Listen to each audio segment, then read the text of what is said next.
توبہ کی فضیلت اور اہمیت آپ کے سامنے بیان کرنا نہایت ضروری ہے، خصوصاً اس ماہ مبارک میں۔ اللہ تعالیٰ نے یہ ماہ مبارک جو ہمیں اور آپ کو عطا کیا ہے وہ اسی لیے تاکہ ہم اپنے سابقہ گناہوں سے توبہ کریں، سارے ہمارے گناہ اس مہینے میں جھڑ جائیں، سب کچھ اس مہینے میں مٹ جائے اور ہم صاف و شفاف ہو جائیں۔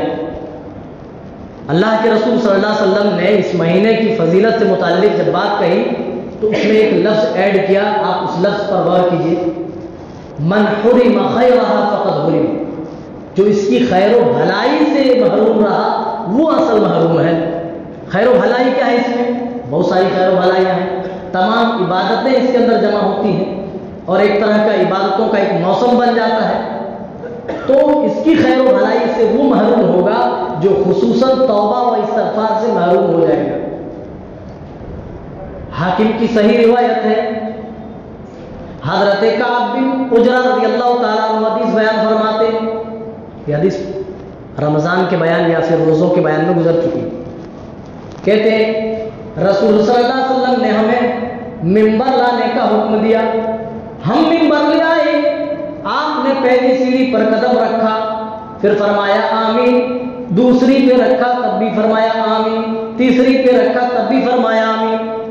جب آپ واضح نصیحت کر چکے، آپ جب ممبر سے نیچے تشریف فرما ہوئے تو ہم میں سے کسی نے سوال کیا، یا رسول اللہ، آج جو عمل آپ کے ساتھ دیکھا گیا ہے ایسا عمل تو کبھی بھی آپ نہیں کہتے، کبھی آمین کہتے ہو، ممبر پر نہیں چڑھتے، کیا وجہ ہے جو آپ آمین آمین کہہ رہے تھے؟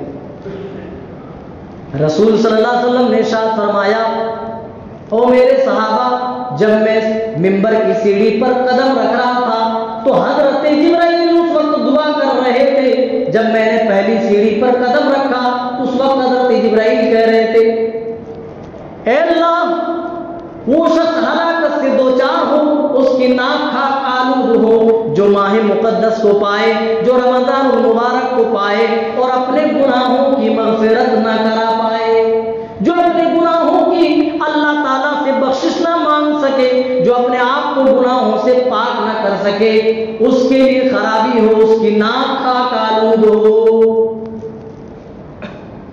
اگر اس مہینے میں، اگر اس ماہ مبارک میں بھی اگر ہم نے اپنے گناہوں سے توبہ نہیں کی تو اللہ کی قسم یہ موقع پھر ہمارے ہاں ہو سکتا ہے کہ نہ آئے۔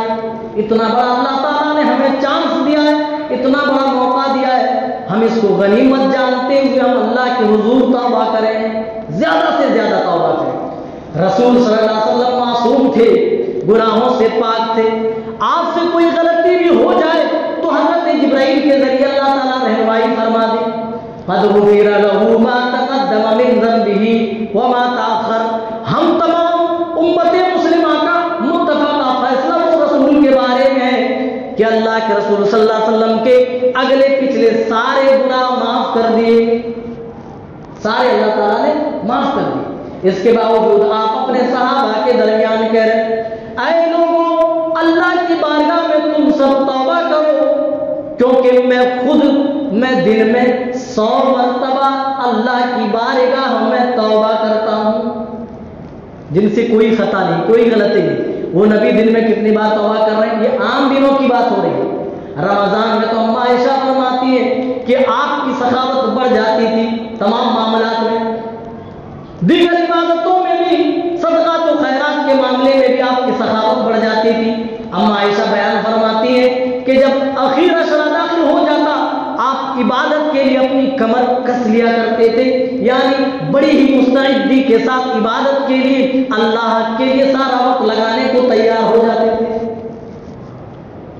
شروع میں تو ہمارا جوش ولولہ خوب ٹھیک ٹھاک چلتا ہے، پھر وہی دکانوں میں بھی، پھر وہی بازاروں کی زینت ہم بنیں گے، پھر وہی موٹر سائیکل سے ریسنگ کرتے ہوئے گلیوں کا چکر لگائیں گے، لیکن کبھی توفیق نہیں ہوگی کہ اللہ کی بارگاہ میں یا اپنے گھر کے کسی کونے میں بیٹھ کر اللہ کی بارگاہ میں اپنے گناہوں کی پوٹلی ہم رکھیں۔ اے میرے پروردگار، ہم نے اپنے نفسوں پر ظلم کیا ہے، پورے 11 مہینے تیری نافرمانی کرتے رہے، تیری مسجد سے دور رہے، تیری عبادتوں سے بھاگتے رہے، اے اللہ میری میرے گناہوں کو درگزر کر دے.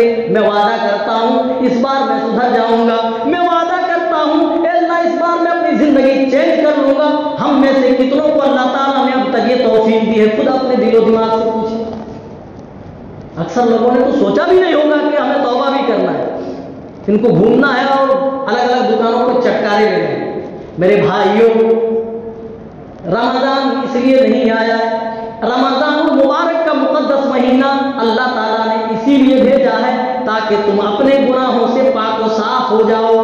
یہی تو مالک الملک رب العالمین ہمارا آپ کا مالک فرماتا ہے یا ایھا الذین آمنوا، اے وہ لوگ جو ایمان لائے ہو، توبوا الی اللہ توبۃ نصوحا، اس پروردگار کی جناب میں، اس رب العالمین کی بارگاہ میں تم توبہ کرو، خالص توبہ کرو، سچی توبہ کرو، پکی توبہ کرو، آئندہ برائی نہ کرنے کا عزم کرو. لیکن میرے بھائیوں ہماری توبہ بھی ایسی ہوتی ہے، رمضان میں عبادتیں بھی ہوتی ہیں اور رمضان ابھی ختم بھی نہیں ہوتا، آخری عشرے میں ہم چل رہے ہوتے.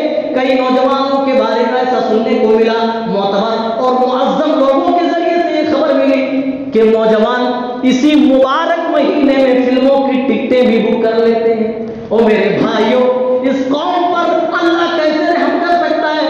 ذرا غور تو کرو. جس نے اس ماہ مقدس کے تقدس کا خیال نہیں کیا، اللہ تعالیٰ بھائی اس کا خیال کیا کرے گا؟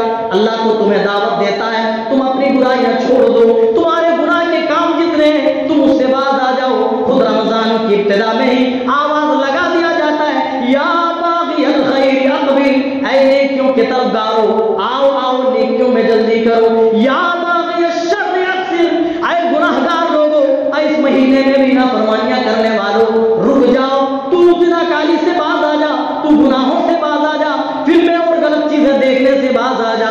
یا باغی الشر اقصر. لیکن ہم ہیں کہ ہمارے کان میں جوں تک بھی نہیں رہتا. یہ ہماری اصلیت اور سچائی ہے، ہمارے قوم کے نوجوانوں کی سچائی ہے میرے بھائی. پھر ہم شکوے شکایت کریں، ارے اتنے ہمارے اوپر مشکلات کے پہاڑ ہیں. اللہ صرف یہاں کی بات نہیں، پوری دنیا میں آپ دیکھیں، اس کے باوجود بھی ہم ہوش کے ناخن نہیں رہتے. ہم چاہتے ہیں دنیا میں کامیاب ہو جائے. اللہ کی قسم دنیا و آخرت میں کامیابی کی ضمانت یہی ہے کہ ہم اللہ کے حضور توبہ کریں. توبوا الی اللہ جمیعا ایھا المؤمنون لعلکم تفلحون. اللہ فرماتا ہے اے مومنوں تم سب کے سب اللہ کی بارگاہ میں توبہ کرو، لعلکم تفلحون، تاکہ تم کامیاب ہو جاؤ. دنیا میں کامیاب ہونا چاہتے ہو، آخرت میں کامیاب ہونا چاہتے ہو، کامیابی و کامرانی تمہارا مقصد ہے تو توبہ کو لازم پکڑو. آخری حدیث بیان کر کے بات ختم کر رہا ہوں، بات بڑی لمبی جائے گی. میں تو سوچ رہا تھا کہ صرف 2 مجلسوں میں بات ختم کریں گے توبہ سے متعلق، لگ رہا ہے کہ 3 مجلسیں اس کے لیے برقرار ہوں گی. آخر ہم مثالیں تو پیش کریں گے نا. ہمارے سے پہلے جو لوگ گزرے انہوں نے توبہ کی کیا مثالیں پیش کی، انبیاء کرام صحابہ رضوان اللہ علیہم اجمعین، ان کے سامنے توبہ کی کیا حیثیت تھی، کیا مقام تھا، وہ اللہ سے کس قدر ڈرتے تھے، اپنے گناہوں سے کس طرح توبہ کرتے تھے، وہ بھی تو معلوم ہونا چاہیے. انشاءاللہ اگلی نشستوں میں یہ باتیں آئیں گی. لو بلغت ذنوبک، حدیث قدسی پہلے درس میں بتا چکا رمضان سے پہلے کہ حدیث قدسی جس میں اللہ تعالیٰ اپنے رسول کی زبانی کوئی بات کہہ رہا ہے، یا بنا آدم انکا ما دعوتنی ورجوتنی. اپنے بندے کو اللہ تعالیٰ نے حدیث قدسی کے اندر توبہ پر ابھارا ہے. او میرے بندو انکا ما دعوتنی ورجوتنی غفرت لک ما کنت منک ولا ابالی.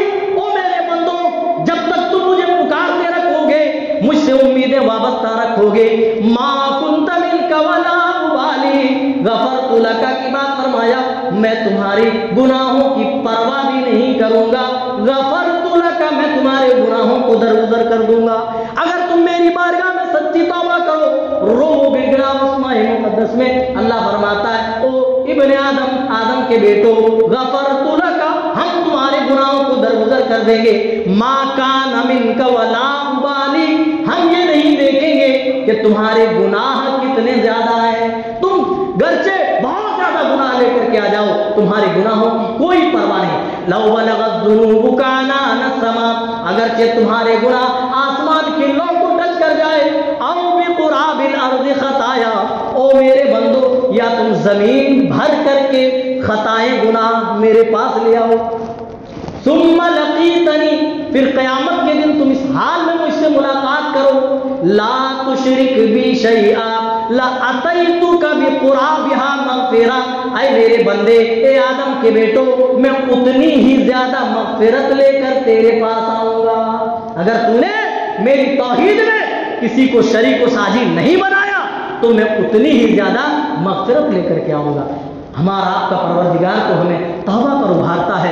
ہم ہیں کہ اپنے گناہوں پہ نادم ہونا ہمیں نہیں آتا، ہم ہیں اپنے گناہوں پہ آنسو بہانا نہیں آیا۔ یہ پیارا مہینہ ماہ مقدس اللہ تعالیٰ نے ہمیں عطا بھی کیا، ہم لہو و لعب میں پڑھ کر کے اس مبارک مہینے کے اوقات کو ضائع برباد کر رہے ہیں۔ یاد رکھیے، ہو سکتا ہے آپ جوانی کے ذام میں ہو سکتا ہے آپ اپنی دولت کے ذام اور گھمنڈ میں ہوں، لیکن اللہ کی قسم کسی چیز کے لیے اللہ تعالیٰ نے دنیا میں ہمیشگی نہیں دی ہے۔ دنیا اور دنیا کی کسی بھی چیز کو اللہ تعالیٰ نے ہمیشگی نہیں دی۔ کل من علیہا فان، ساری کی ساری چیزیں فنا ہو جائیں گی میرے بھائی، کچھ آپ کا ساتھ جانے والا نہیں، یہی جو لے کر کے جاؤ گے۔ اسی لیے رب کے پاس جانے سے پہلے اپنے آپ کو گناہوں سے پاک و صاف کر لو، اور یہ بہترین موقع اللہ نے دیا ہے، اس موقع کو ہاتھ سے جانے نہ دو۔ اللہ سے دعا کرو کہ اللہ تعالیٰ ہم سب کو اس ماہ مقدس میں زیادہ سے زیادہ توبہ استغفار کی توفیق عنایت فرما۔ اللہ اس مہینے کے اللہ جتنے بھی برکات ہیں، جتنی بھی رحمتیں ہیں، مغفرتیں ہیں، اللہ ہم میں سے کسی کو بھی اپنی رحمت و برکت سے اللہ دور نہ فرما۔ آمین۔ السلام علیکم ورحمۃ اللہ وبرکاتہ۔